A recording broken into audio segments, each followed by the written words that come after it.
Hi guys, welcome to my channel. So in this video, we'll be seeing how to download and set up our PostgreSQL. So let's move on to Chrome and now type download PostgreSQL and hit on the first link. And then we are downloading it for Windows. So select Windows.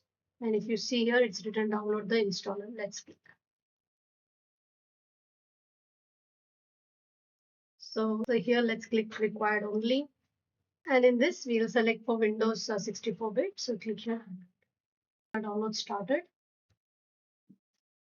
So yeah, it's getting downloaded. So let it complete. So now the PostgreSQL is downloaded. So let's click. So welcome to PostgreSQL setup. So next. So here we have the location. Next. In this, we'll have all this more selected. Next. This is the location where it will go. So here it's asking for a password. So just give any random password what you wish to and retype the same password. Next. So this is the port 5432. Next. Default. Next.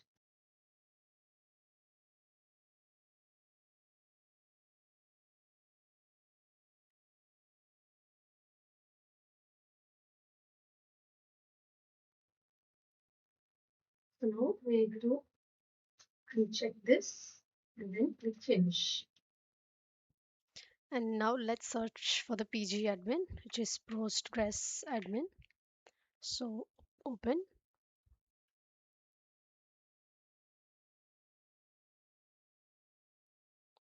Now if you see here, this is the dashboard. And if we click on servers, and then it's asking for the password. So enter the password which was given in while installing it. Save and then OK. And this is your database. So if you want to create a new database, we can just right click, create database, and then just name it anything. I'll name it demo right now and then save. So this is your demo database. So far we have seen how to download and set up our PostgreSQL. So thank you for watching this video. Please subscribe, like and share.